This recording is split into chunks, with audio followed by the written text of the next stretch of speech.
Welcome to the Win for KC Women's Sports Awards, presented by Burns & McDonnell. I'm Dia Wall with 41 Action News, and we're bringing you tonight's show from the Burns & McDonnell headquarters, right to the comfort of your own home, office, or wherever you might be watching, because, well, 2020, 2021, and COVID, of course.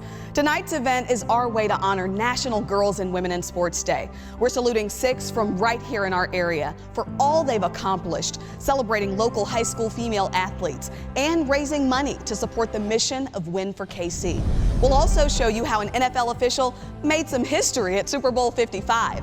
You know, I'm from Texas, and I was on our drill team, and you know we are serious about what happens under those Friday night lights. I love being part of a team where we learned about discipline, grit, and hard work. I was taught to work like somebody's watching, because they always are. That extra effort can change your life.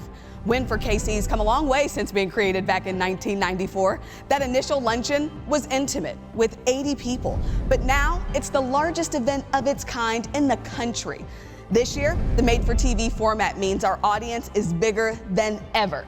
What's never really changed, though, is the why behind the win. Sports, exercise, and fitness.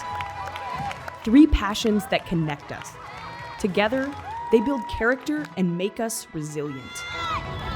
Right now, that combination is more vital than ever. For nearly 30 years, the Women's Intersport Network has been there for girls and women in our community, supporting a lifestyle that promotes mental and physical health. Programs available through Win for KC unite us by building leaders and teaching critical life skills. They encourage us to get involved in ways that feed the spirit, nourish the soul, and empower change. Win for KC has a singular vision: to create a community where sports and fitness ignite every life we can reach. Our goal is to promote lifetime values through programs that develop leadership by being active and pushing our limits. Sports to me means the opportunity for women and girls to learn leadership. Perseverance, discipline, dedication, competition. and we get to come together and connect and have fun. To showcase your talents and opportunities to meet new people. Competition because I like competing against other people so I can be one of the best. Win for KC, empowering women, changing lives. Now let's meet our first award winner. The Lockton Courage Award is presented to a local woman or girl who redefined barriers despite physical or mental challenges, has overcome tremendous obstacles, or has made a significant comeback. When she was born, doctors braced her parents for a life full of barriers. But instead came a string of successes and a future that now seems limitless. So soak up the light that shines through Juliana Siraguso from head to toe. Dance is, I guess you could say, like an escape for me. It's always made me happy and been a safe place. When she dances, she glows, and it's a happy feeling for both of us.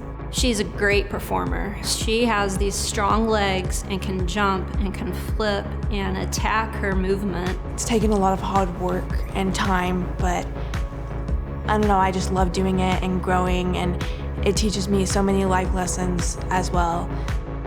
I was on a show called Lip Sync Battle Shorties. What doesn't kill you makes you stronger. Stand a little taller. Doesn't mean I'm lonely when I'm alone. I was also in a Shawn Mendes YouTube video. You can't take my youth away.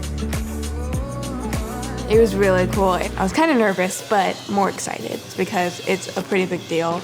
A lot of people would have seen it, so.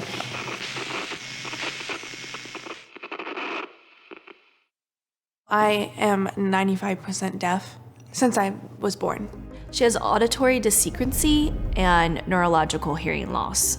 The little sound she does hear at the level she hears it to feel like it's in between radio stations, so it's somewhat fuzzy. My hearing loss wouldn't be the first thing I would tell people about myself because I believe that I'm like so much more than that. It's not all that I am, but it's definitely a part of me. She's always had to work really, really hard to get what she wants, so she's just used to pushing through and being resilient to get those things. One of the things about Juliana is she doesn't use it as an excuse. It never has stopped her. I definitely say it's probably harder for me, but I'm willing to put in more work if I have to. A big part of dancing is staying on time with the rest of the group. So for me to do that, I have to use the vibrations that like echo through the floor. That's how I stay on beat. Like I can feel it with my feet. She has a natural talent that she's worked extremely hard to perfect. I want to tear down like the stigma against hard of hearing and deaf children. One thing that really inspires me to like keep going is when my sister's friends or anyone younger tells me that they look up to me and that they watch me and stuff like that. Makes me really happy and inspires me to like continue doing what I'm doing. I feel like she has the life skills she needs, and I think a lot of them came from dance to succeed no matter what comes of that. She's a joy to teach. There's just no stopping this child. She, no matter what it takes, will figure out a way to get it done. It's provided me with like a sense of confidence and made me feel very strong and resilient. I think that what I'm most proud of is that she includes and loves everyone and always looks at the positive about things, even when it's hard for me to. The glass is 75% full for Juliana all the time. We'd like to thank our presenting sponsor, Burns & McDonnell, and all of our sponsors and supporters for stepping up to support WIN. In a year like this one, your support means more than it ever has. And if you'd like to support WIN, there are two ways to do it. You can text WIN21 to 44321 and the amount you'd like to give. It's that simple. Plus, we've got a fantastic online auction. You can bid through the end of the weekend. So visit winforkc.org and check out all of the amazing packages. Everyone support WIN's mission to empower the lives of girls and women through sports. When we come back, you'll meet some of the high school champions from our area on the Women's Sports Awards.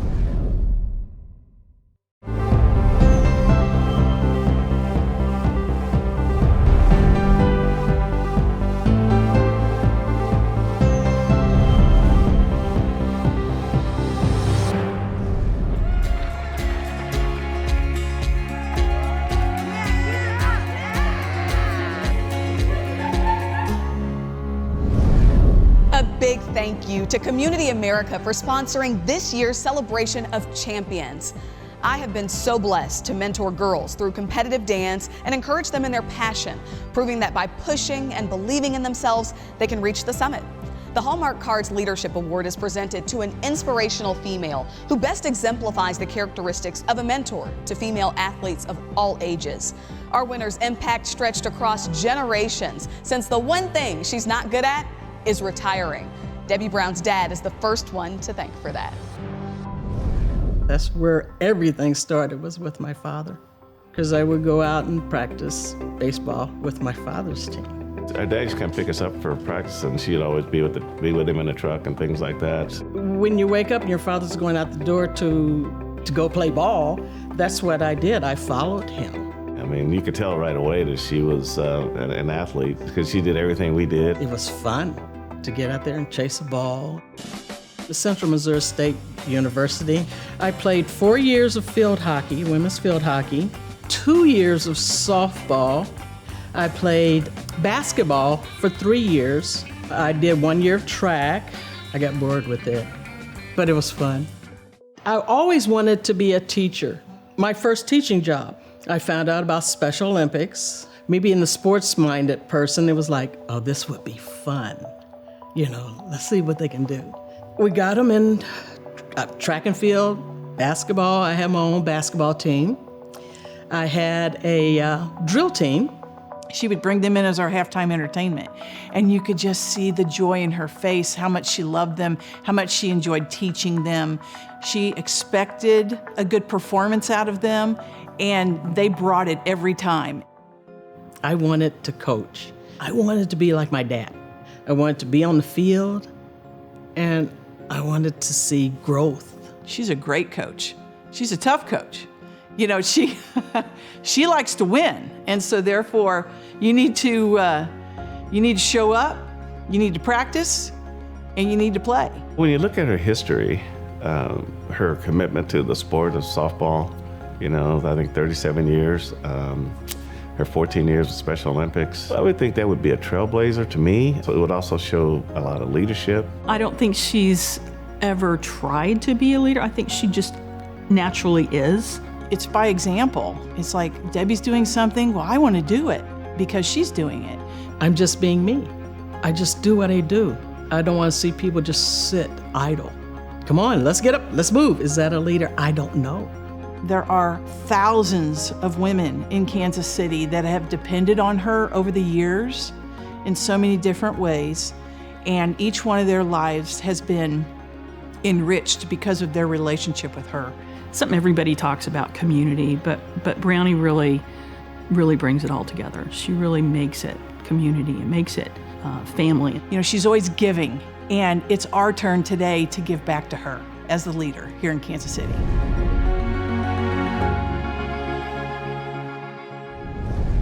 Burns & McDonnell is more than the presenting sponsor of the Women's Sports Awards. They're our partners, our teammates. They really get it, and they know what it means to create opportunities and a winner's mindset through sports. You know, building confidence through competition has a carryover impact into the workplace, even busting down those doors that once seemed to be closed. Here's more with CEO Ray Kowalik.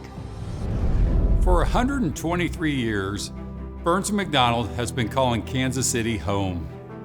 We have more than 55 offices worldwide, and we are committed to giving back to the communities where we live and work. And we believe that giving back is not just about philanthropy. It's core to who we are. Each of us have had people believe in us and help us along the way. Teachers, mentors, coaches, parents, friends.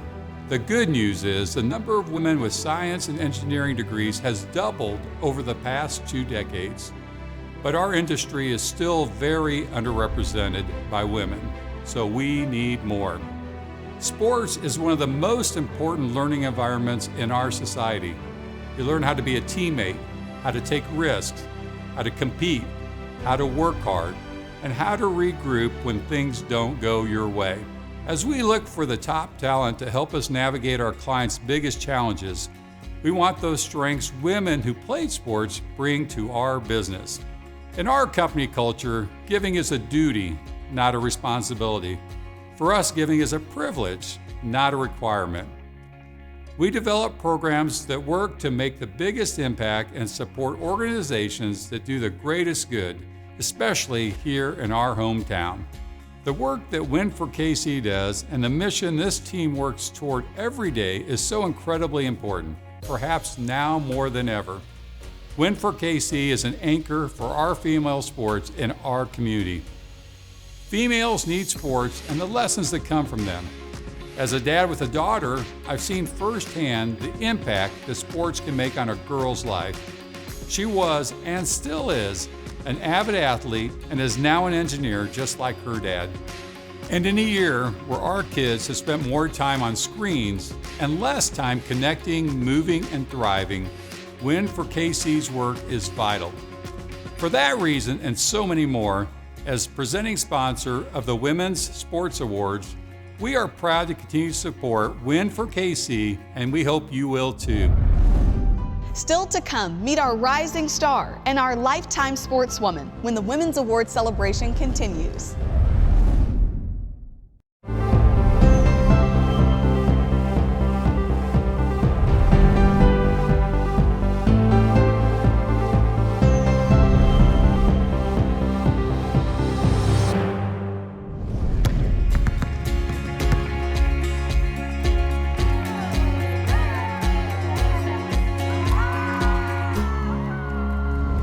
The Children's Mercy Sports Medicine Center Rising Star Award is presented to a young woman who demonstrates outstanding leadership qualities, setting and achieving goals, and has made a special impact on the community. From the outside looking in, she had it all. #1 in her high school class, always projecting confidence and a great teammate too.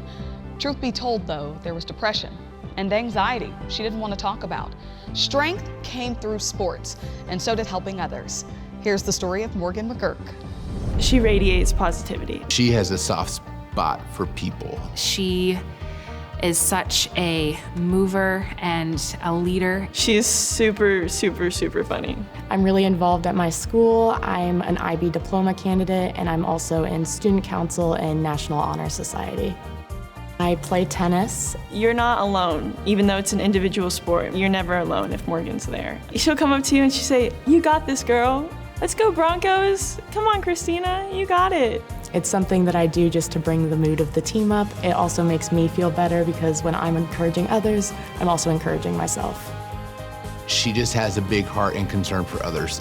She's very dedicated to doing things right, doing things fully, doing things for other people. On the outside, they can see someone that's smart and involved, but there's always another story behind what you see in a person. When you have a kid who does suffer from anxiety and mental health issues, you're gonna see it's different. I had a really low point, and I came to a realization that I wanted help, and I wanted someone to talk to, and I wanted to be able to be open about it. For a while, talking about my own mental health was something that I felt ashamed to talk about. There's so much stigma attached to mental health issues. So the message is that kids get, it doesn't exist, and or my feelings don't matter, or that they're weak. It's not a bad thing to have mental health issues, and I think that we need to let people know that it's okay to talk about it. My releases are definitely just spending time alone, or also using tennis as an outlet again. Being with my friends, playing sports, that's something that's definitely worked for me. Sports and physical activity in general are amazing for both the mental health and physical benefits. It helps reduce and manage stress. Sports does so much. Teammates are there to support you and have your back. And I think one thing that she's worked a lot with is that she got out of tennis is the camaraderie that is built between teammates. Athletics have a hugely positive impact on mental health. It's something that you can just get away from life for a second and be with a team of people that support you. Morgan is a rising star in any way, academically, sports, in a friend way. It's truly amazing to really understand what she's accomplished in a short period of time. Academically, athletically, and then as a person. She doesn't hear it enough, probably. But she is a special kid.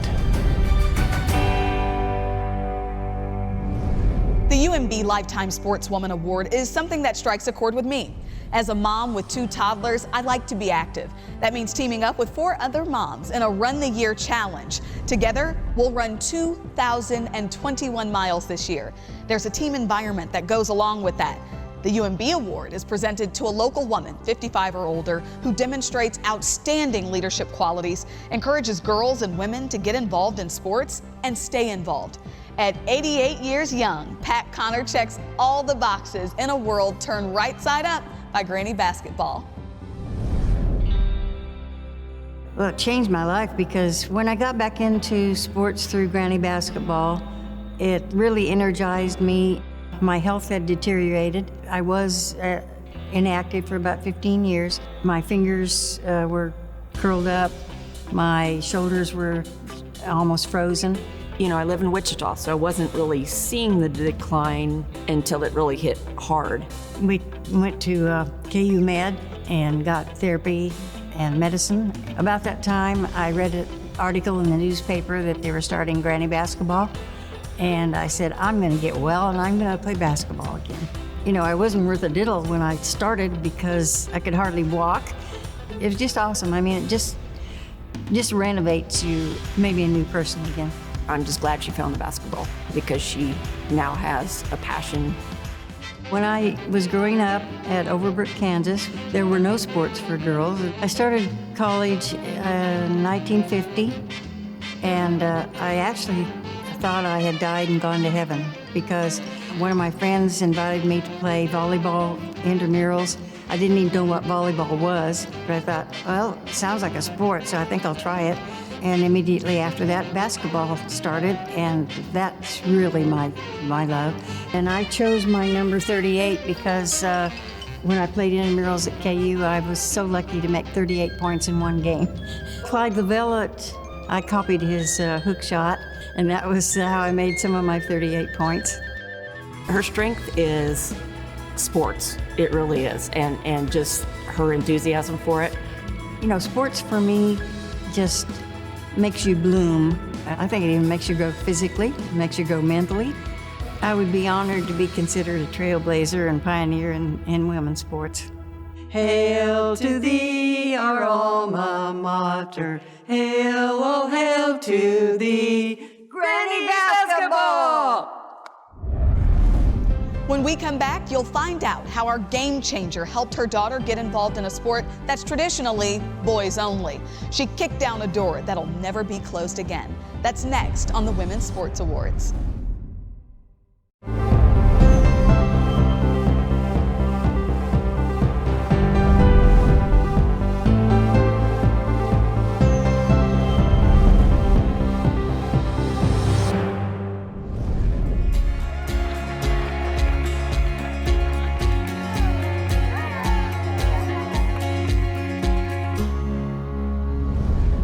The Kissick Construction Game Changer Award is presented to someone who personifies the true spirit of sport, not as a participant, but as a supporter, promoter, or champion of girls and women's sports and fitness. As a widowed mother, she's always on the move with a wide range of activities for 3 girls, everything from music to theater, even wrestling. And if the shoe fits, Deb North had something to do with it. My mom is very strong. She's very determined too. She's very brave. My hero is definitely my mom. I currently run a business called True North Consulting and just started one recently called Yes Athletics. I am a single mom. I have 3 daughters. They're very athletic. I did soccer, I swam, and I've run. Softball, basketball, volleyball. I did cheer. I'm involved in softball and wrestling. When she started wrestling, we learned through shopping that there was no shoes available for girls, and realizing there was a need and this is a really growing sport, we decided to create some shoes and start selling them to girls who wrestle. The premise behind the whole company is the fact that these girls walk into these rooms with all boys. The adults are passionate about getting these girls in this sport, but the boys don't necessarily want you there, and so the girls that do it are really, really brave. That's what prompted the name of the company, Yes Athletics, because sometimes you have to say yes to really scary things. There's around 30,000 girls in high school that wrestle. I mean, the goal is to inspire more girls to get into the sport. The shoes are one part of it, but again, the goal is to help promote these girls, encourage them so that other girls will see that this is cool and fun, and they will get into the sport also. Our family is basically just built on sports. We all are dedicated and supportive of each other through our sports. Sports has definitely helped me with my determination and helped me become a leader. I'll go onto the field and I know everyone will just cheer me up. These kids need not only the camaraderie, but they need the endorphins, they need the physical fitness. I mean, it helps not only your physical strength, but your mental strength also. She took on all of the responsibilities of both dad and mom, always finding a way to build something better for her girls. When you're raising girls as a single mom without a dad, there's no co-parent. You have to play both roles. I mean, you have to be strong, but you have to be soft. It's hard because you're expected to be strong all the time. But hopefully you portray that and show and inspire other girls and inspire my own girls to be strong.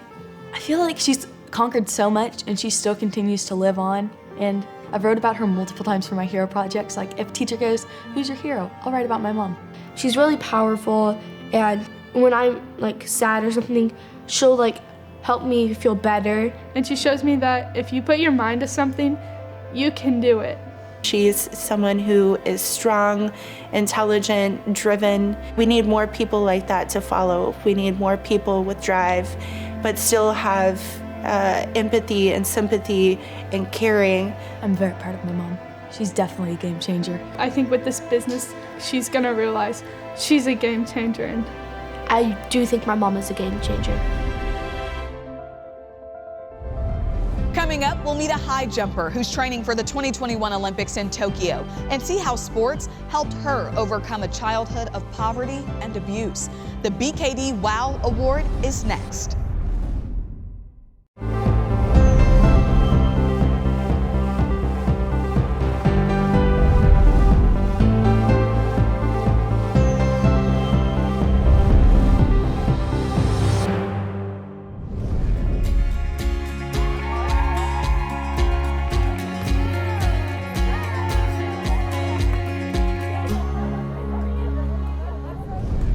One of my greatest joys in the news business is sharing the stories of people who make our community a better place.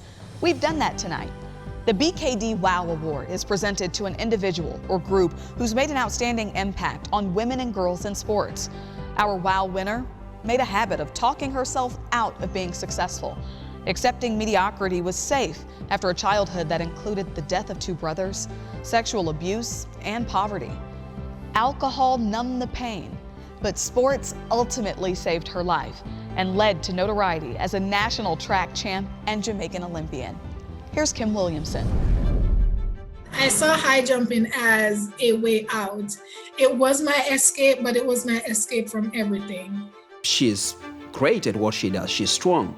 She goes for excellence. She pushes herself. She doesn't complain about anything. So to me, oh, this is a superwoman. I do think that sport is an incredible tool for creating passion and inspiration in something that can really teach us a whole lot about our lives. Typically, a lot of kids here in Jamaica, they start track and field at like 4 or 5 years old when they were young. So I started at 11 and I was not good at all. And then my coach was like, "You're tall, so let's try the high jump." And I remember working so hard in the high jump. I can't remember a time where she made an excuse or didn't give it, her absolute best in a competition. That's what I'll always appreciate about her. So I was 9 years old. My older brother passed away. One day we were on our way to school when he got hit by a car. I was so shocked and traumatized that I didn't even stop. I kept walking to school. I was young, but my mind wasn't really processing what had happened. I've never gone through such extreme stuff. Yes, I grew up in a poor environment. My suffering cannot measure up to what Kim has gone through. About when I was 11, I was molested by a family member. And that abuse went on for a couple of years into my early teenage years. The most traumatizing part was when my mom found out, and I thought, okay, things are going to get better, but instead she blamed me for it. Going through abuse is one thing, but not being believed, especially by the people that you expect to believe you, I think it causes more damage. I was in so much pain from the death of my brother to the abuse. And it's like all these events was just happening in a sequence and we weren't getting any help. So everything was just being suppressed. That's kind of when things really started going downhill. I knew that if I can excel in athletics, I would be able to go to college and have it covered. So I stayed focused on that. In 2009, I qualified for the World Junior Championships, and it was in Italy. I was one of the youngest athletes qualified in the high jump. And that was really one of the things that put me on the international platform for colleges in the States. And then when I went and I met the people that was working at K-State, they were so welcoming, and it was like you immediately got into a family environment. I still had all the demons from my childhood. Like, those were not things that was dealt with. At first, things started to get really bad because at this point, I was legal in the US to drink. Some days it got really bad. Like, I struggled with severe depression. I'm like, I need help because I don't think this is how you're supposed to live. In training, I was amazing. Like, no one could beat me in training. But as soon as I go to compete, it's like my mind is telling me I'm not good enough, so I would never compete at my best. One of the amazing things I will forever be indebted to K-State for is providing us with a sports psychologist. She came to me at the point where she was ready to try some things that were new. She's a very intelligent person, incredibly self-reflective. And so I have no doubt that in being able to just kind of pause, self-reflect on some of what she'd been through, she was able to find it within herself, how she might better process some of the experiences she's had and how those can actually kind of be a leap forward as opposed to something holding her back. All those training would not have mattered if I did not get the help that I needed that Ian, our sports psychologist, provided. I probably would not have been the athlete I am right now if it wasn't for those moments and those meetings and those sessions that I had with him. I went on and I finished second at the NCAA my first year at K-State, and the second year I went on to winning. So now we're here today preparing for the Olympics. I can't even imagine how my life would have turned out if I did not do sports. It changed my story. It changed my life. I'm Jessica Blubaugh, Director of Win for KC. I was once a part of a team that got a pep talk twice a year from tennis icon Billie Jean King. And she'd always leave us with one thought: champions adjust. Well, we've all done a lot of adjusting lately. And back in March, when the world started to unravel and we were faced with adapting to a new normal, I found myself sort of lost and questioning how we should be thinking about our work. Are we essential? But as we began to experience this new way of life, and with all of us spending way more time looking at a screen all day, something clicked. Sports, being active, moving, have become more important to our lives than ever before. They provide us an outlet, a way to cope and care for ourselves. And according to one study, kids are spending 500% more time on devices than they were pre-COVID. Being active is a way to help them manage stress, to connect, and to be healthy. And for almost 30 years, Win for KC has been working to show women and girls in our community that sports and fitness are for everyone. We at Win are working hard to ensure that more opportunities to play are being offered to all girls and women in our community. And we're hopeful about what 2021 has in store. And while it still may not look the same as before, we're excited to once again connect in person, to move our workouts from our homes back to the gym, and to gather to watch sports. Speaking of, we couldn't be more thrilled to have women's professional soccer back in KC, and we can't wait to kick off their inaugural season. We are standing at a crossroads for our community and our country. We can continue along the same path, or we can choose to wake up and create change. We can embrace mental wellness and self-care as necessities and not nice-to-haves. We can choose to build a healthier, better future. Champions adjust. Let's be champions. In 2015, Sarah Thomas became the NFL's first permanent female official, but she still found a way to raise the bar. We'll go one-on-one with Thomas, coming up next.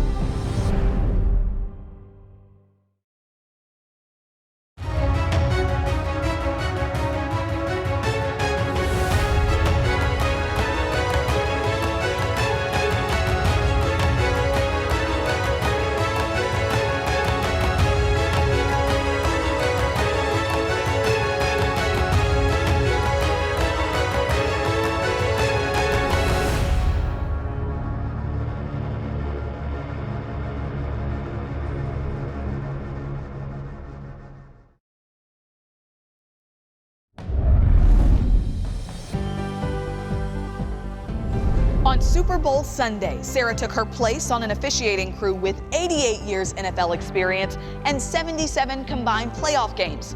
She might seem like an overnight sensation till you consider Sarah worked her first varsity high school game more than 20 years ago. Thomas spoke with Sports Commission President Kathy Nelson from her home in Mississippi. Thank you so much for joining us today. thrilled to be connected to you, to talk to you. You have such a fantastic story. So I want to dig in a little bit on that. Tell us about you. You grew up in Mississippi. What was that like? I don't think I ever plan on moving anywhere else unless it's a lot warmer and there's tropical, water around. But Mississippi is home, and it's just a fabulous place to raise my own family, my 3 kids, and where I was raised. So I'm guessing as a child you participated in sports, and even as a young adult. Tell me about some of the sports that you played. Yes, as you can imagine, I started playing softball when I was 5 years old. When I was in 5th grade, my Aunt Jill, she was coach at MUW in Columbus, Mississippi, and won the first women's NCAA title, and then that gave her the honor of coaching the U.S. World Team in '73 that went to Moscow, Russia. She asked me, was I going to play basketball? And I said, they don't have a girls' team. And she said, well, go out for the boys' team. And I did, which actually carried me all the way through my college years. I got a scholarship to the University of Mobile. And then after graduating from University of Mobile, I played in a men's church league until they kicked me out because I was a girl. What led you into refereeing? I'm on the phone with my older brother, Lee, and he was like the straight and narrow, right, growing up. And I was, black sheep, if that's what you want to call it. Call him up, and we're sitting there talking, and I said, hey, what are you doing this evening? He said, I'm going to a football referees meeting. I said, can girls do that? And he said, I guess so, sis. Be there at 6. Don't be late.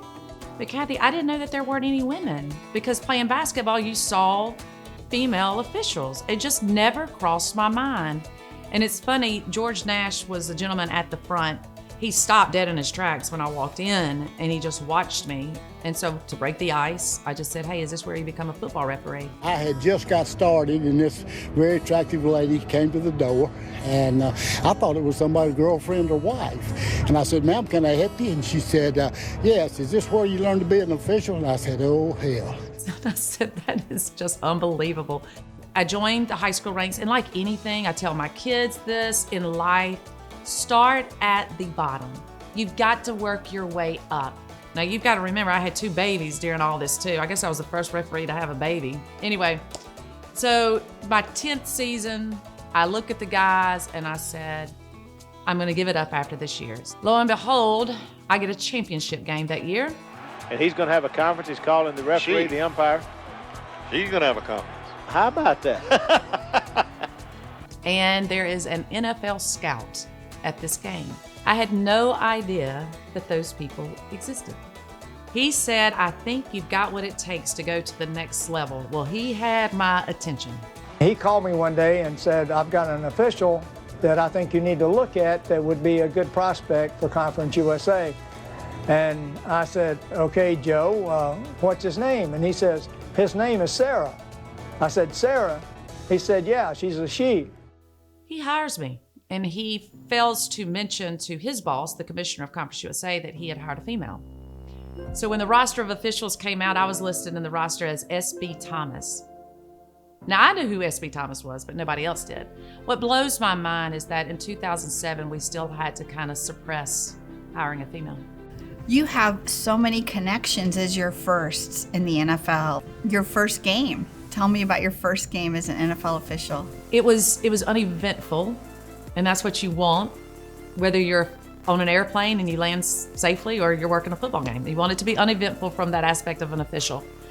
But Pete Morelli was my white hat that year, and we walked out of the tunnel together, and he just said, Sarah, take all this in. Welcome to the NFL. I got my tail chewed out pretty good by one of the coaches, so that's one thing about the world of officiating. It's an equal opportunity employer for them to express their passionate views on things. Can you measure this? We already moved it. I don't know. The ball's sitting right there. Just go out and measure it. I want to see if it's 2 inches or a foot or what it is. We were watching one of your games, it was a couple weekends ago, and my husband said, I love that I'm seeing a ponytail. He said, I don't know what it is about being a dad of daughters, but to see someone out there in stripes and a ponytail. That ponytail means a lot to me because I wore it when I was in high school, and then Gerald told me I needed to tuck my hair to blend in, and I understand why he did it. I'm glad he did it because he didn't want people to immediately go, oh, here's a girl, what's she doing out here? And then he said, but and you need to wear little or no makeup. And I said, all right, you're crossing the line right there. There's a lot of things I thank the good Lord for, and makeup is one of them. Dean Blandino, when I got into the NFL, he did not tell me that I could not wear my hair out. The timing just wasn't right. I knew if I did it, it would be all about my hair. Then with everything that's going on in our world and inclusion and diversity, and the timing was perfect. And the emotional side to me, my little girl looked at me one night and she said, because of you, Mom, I can wear my hair out and I can be a girl and just me. My mom told me it was too long. I needed to cut it. Our special guest for our Women's Sports Awards, Sarah Thomas, is brought to you by our friends at Community America. Community America is no stranger in breaking glass ceilings and paving the way for women in leadership roles, which is why you will now see Sarah and I in different outfits, because just like Community America, she too has shattered a glass ceiling. Because Sarah was one of the highest rated officials throughout the NFL regular season, she was selected to officiate Super Bowl 55. Sarah, tell me about the phone call with this news. I had just left the gym and I was driving home, and as I was coming across the bridge, my phone rang and it was Wayne Mackey, supervisor in the NFL. And I was a little concerned because he started off talking about the previous game that I'd worked, the divisional between the Bucs and the Saints. And we just talked about a couple of things, and he said, well, the reason I'm just talking to you about this is because you're gonna get it perfect in the Super Bowl when you work Super Bowl 55. Oh, it made me teary-eyed. I did scream as loud as I could. And when I hung up with him, of course, I called my parents and, and just shared the news with them. But it's a call that you want to receive. You want to be at the top of your game and being number one in your position. And I'm just humbled and honored that I got to work with this amazing crew in Super Bowl 55. What was that conversation like with the entire refereeing crew prior to kickoff? My male counterparts were so supportive and just glad to be on the field with you. And it was an amazing feeling. Was there a specific memorable moment for you? I will tell you at the end, and the confetti is coming down, and I just stood there. And I walked over to my kids. My daughter was in the stands. It was the first game my kids got to come to. And I just pointed at them. It was just a special moment that they were there. What do you think people will remember about Sarah Thomas at Super Bowl 55? That a woman can do the job, and she can do it great. She did a job. She had a blonde ponytail. That was really the only difference. You all have seen some amazing women doing pretty amazing things in sports and in our community. You've probably laughed and maybe even cried a little, but we hope you've enjoyed their stories and learned more about Win for KC. Thank you again to all of our sponsors, our friends here at Burns & McDonnell, and to Dia Wall for serving as our MC. And special thanks to the great many of you that have made this televised show happen. Your support makes our work for girls and women possible. And thanks to our friends at Garmin, who've donated their new Lily smartwatch to each of our award winners as a token of congratulations on all their success and accomplishments. I love that watch. Don't forget, there are 3 ways you can support Win for KC. Check out the auction at winforkc.org or use the QR code on the bottom of the screen. You can also text a donation to the number on the screen. Or, for the month of February, get your Win for KC Charlie Hustle community, and a portion of the proceeds come right back to Win. Thanks for your support, thanks for watching, and we'll see you next time.